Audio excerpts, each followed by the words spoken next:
What's going on, everybody, and welcome back to the St. Thomas Dynasty here on NCAA 14, where we get ready to go on the road once again to play the Iowa Hawkeyes. It's a rematch from last season, which did not end very well, but I know that we have a better team, and hopefully this game against Iowa goes better than the one that we had last season. And if you want to take a look at last season's game, there should be a card popping up. But first, I want to take a look at my recruiting board because I just realized I never showed my recruiting board for this season. So I'm going to go ahead and do that now. And these are the guys that I'm going after right now. We are still a one-star school. Therefore, we're only confined to one-star prospects as of right now. And these are some of the guys that we already signed. I'm not personally as excited about this recruiting class as I was for last year's recruiting class, but Marshall Hawkins, he'll be like a 64 overall coming in. He'll be able to play right away. Jason Jackson, he's going to come in probably as like a second string or even a third string quarterback, but he's a scrambler. Granted, not the fastest scrambler, less than 70 speed. You wish he had more speed than that. Eric Bradshaw and Matt Williams could also be key contributors for next season right away to bolster up our squad.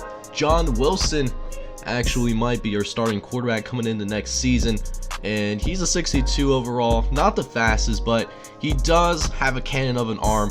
You know, he has 83 power. We just got to work on his accuracy just a little bit. He only has that 65 accuracy, but he'll probably be our starter for season 4, to be honest. Let's see, we also have Drew Jackson, Dave Bass, 69 overall guard. He can definitely come in and help us out right away. If we can even slide him out of to another position, you know, because I know we're gonna have some holes because we have a decent number of seniors on the offensive line that are currently starting for us. That'll be really helpful. Robert Williams probably replacing Julian McAfee, or we're gonna move Greg Little out to kicker for next season. And then Jarrell Bullock, you know, he's a freshman, he's a 60 overall. Love getting these high-end freshmen. When you see a freshman in the 60s, it's pretty exciting to see, to be honest, given that it's a one-star. But, you know, he has solid blocking ability, 70 pass block, 73 run, 72 impact. Just doesn't have necessarily the strength. You know, you like to see that strength being a little higher. But these are one-star guys that we're going after, so you really can't ask for too much other than that. But that is my recruiting board, and now I am ready to go in there and play this game. Should be a good one. Make sure you smash that like button, hit subscribe if you're brand new. Let's go ahead and jump into this game, shall we? So here we are, back in Iowa for the second time in 2 seasons, and we're going to get the ball to start this game, and we're going to kick it off to John Christensen. He's going to get us a decent little return here of, you know, get us to about the 20-yard line to start our very first possession in this game here, as we got 1st and 10 coming up here. Desi Lindsay is going to drop back. He's going to try to throw it to Mark McDaniel, and Mark McDaniel is going to make the catch, almost gets back up, but is able to pick up 15 as we are trying to get something going here early on, as Lindsay going to try to scramble this time. He's going to narrowly beat folks to the outside, pick up 5 yards there. And, you know, it's a decent start for our offense. Definitely can't complain. Next play, though, Lindsay's going to drop back again. This time he's going to find Chad McKenzie on the slant route, and the mascot loves it. It's another first down for these Tommies, and we're looking to go ahead and try to take the lead, take an early lead on these Iowa Hawkeyes. We definitely need all the help we can get. We're heavy underdogs, but we do not care. As, you know, we're playing really well early on. John Christensen, he picks up 11 on that read option. And we're going to go back to him again. He's going to nearly pick up the first down once again. This time picking up 8 yards on the play. And you know, the offense in general is looking really good. They haven't had an answer for a read option as of yet. As Lindsay, he's going to pitch it to Andrew Green. It counts as a pass. And it's going to be a completed pass, thankfully, as Andrew Green was able to catch up to that ball. It's a little bit off target. Did catch it, though. It still counts for a first. And then here comes Denny Dilkins getting in some time on the field. He gets his first carry of the game, and he picks up 6 yards. So the rushing offense is humming to a T. But we got to finish this drive, and we're going to try to do it with Freddie Gibson. He gets us to a 1st and goal. We find ourselves at about the 6 here on this drive, and taking a decent amount of time off the clock. And John Christensen's going to finish it for us. He's going to get into the end zone here, and your Tommies are going to take a 7-0 lead here in Iowa. So here we go. Now Iowa is on the field for their first possession. You know, we're able to get stops, but can we do the same? And first, it's going to be a throw to the left to Regini. Nico Regini gave us a really tough time last year, and, you know, we had him for no gain, but unfortunately could not make the tackle. You know, tackling has always been a problem for us, but we really need to step up in order to, you know, get the stop and pull off this big upset. As Goodson's going to take it up the middle. He finds a lot of space. And Corey Fitzpatrick might be the only person that might be able to catch him, and thankfully he makes the tackle for us. But they got us down at inside the 5 here. And Iowa throwing to Daly Jr. is going to tie this game up right away, wasting no time whatsoever. It's a tied ball game. But now for us, we actually go 3 and out on our next possession. So now it's Iowa back out on the field, and they're going to try, of course, to take the lead here. There's Daly Jr. making another catch, his first catch since touchdown grab to tie this game up. And then there's Daly Jr. again, this time breaking a tackle, and then Matt Gent and Marv Santana able to finally bring him down, but not before a huge game, as his Iowa team early on doing what they want. It seems like almost every play that they've ran has resulted in a 1st down. But we do get them here on a 3rd and 7 here. They go to the left-hand side to Tyrone Tracy. Brian Cook was there to make the tackle. It's just, Brian Cook is just simply not fast enough. But that is the end of the 1st quarter already. And it's a tie ball game here at Iowa. You know, we're keeping it close. It's 7-7. Alright, boys, welcome back to some St. Thomas football action here. We're picking things up here in the 2nd quarter, as Goodson's going to be able to bring a guy, stiffen him to the ground, and it's going to take Malachi Jackson to finally bring him down, but not before he nearly gets to his 1st down marker. Nothing happens on the next play, so it's a 3rd and 1, and Goodson, we had him in the backfield, but unfortunately, we were not strong enough to bring him down. Marv Santana eventually gets the job for us. But now it's a new set of downs for Iowa here, as we're looking at a 2nd and 8. They're going to nearly throw to the end zone, but instead, it's Derek Jackson, our star linebacker, making the stop. And we actually get a stop here in Iowa and a chance to take the lead if we can capitalize with this turnover. Unfortunately for us, we don't do much of anything after that, as it's nearly picked off ourselves by Terry Roberts. So we had the interception, and then we go 3 and out. And so thanks to a not so good punt, Iowa once again has phenomenal field position as they start off in our own side of the field. Definitely not a good sign. So we need our defense to step up once again here. As they go play action, they're going to go deep to the end zone. It's Nico Regini getting into the end zone, able to get both feet down actually, and Iowa has taken the lead.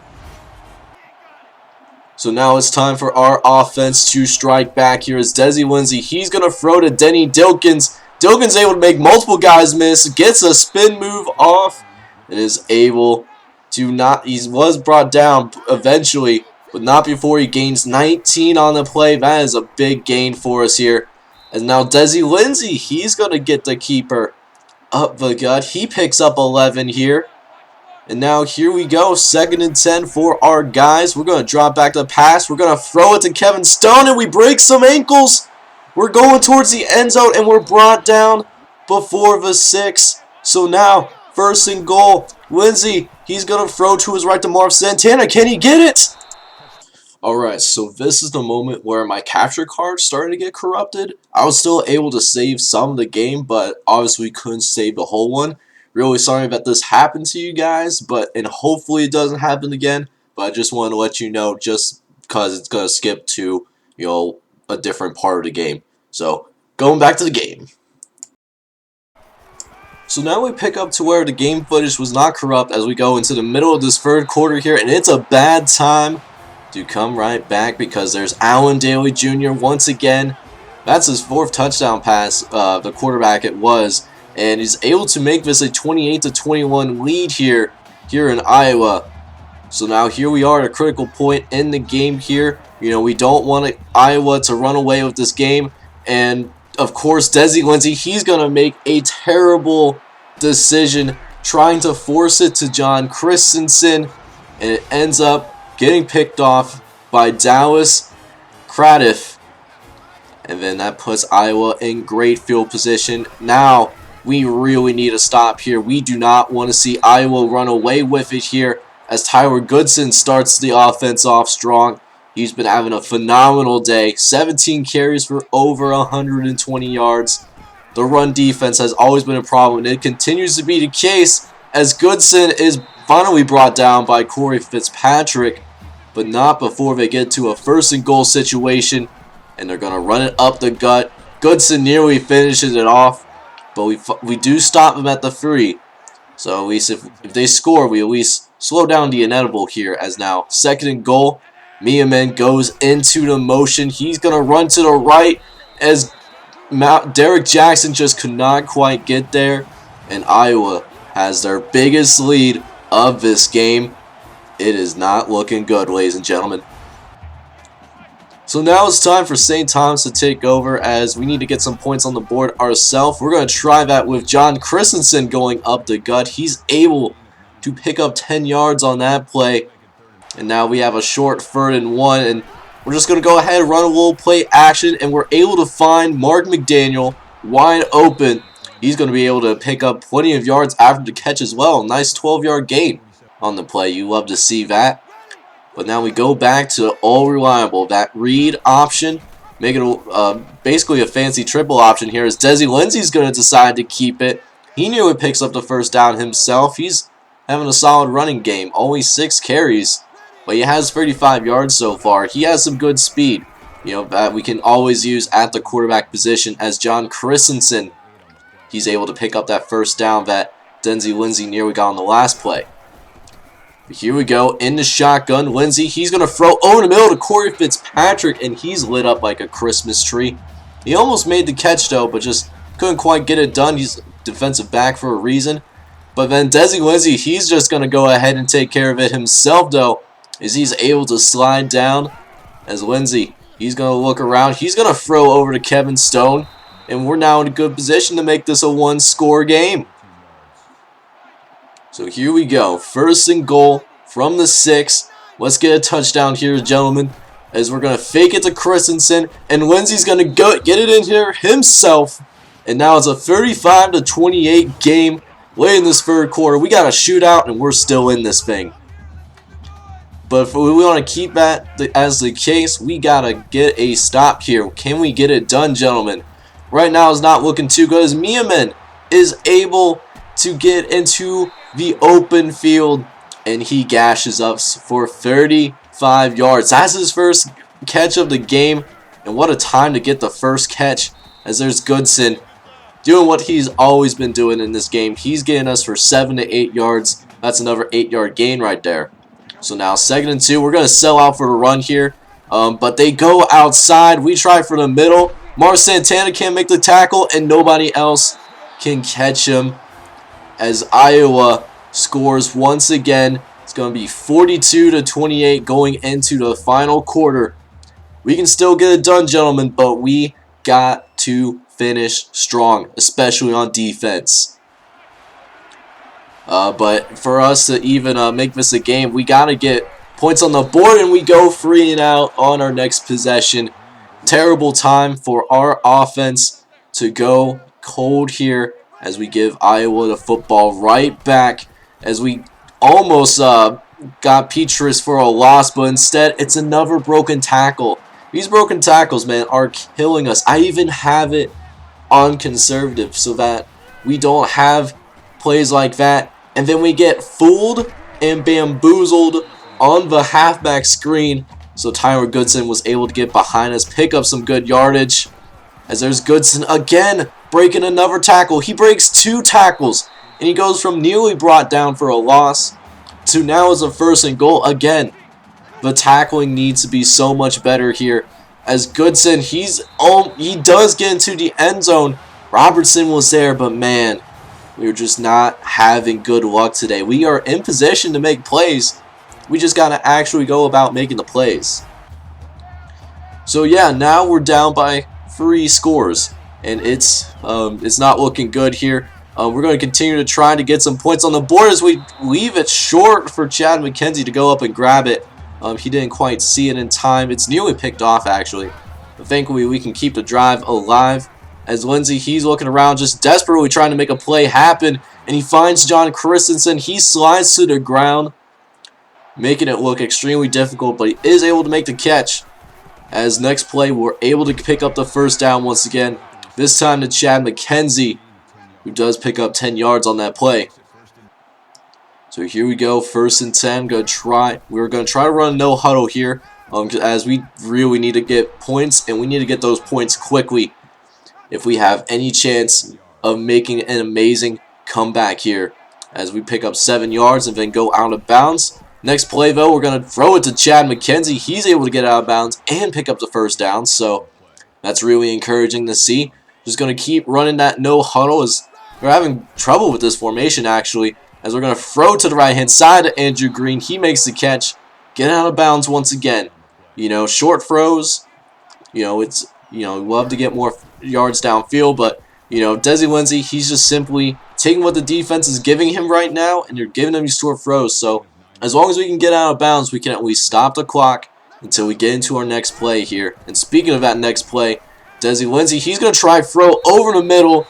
He had Chad McKenzie wide open, but it was way off target. That could have potentially been a touchdown, but alas, that was not the case for us. And then Desi Lindsey gets sacked on the next play.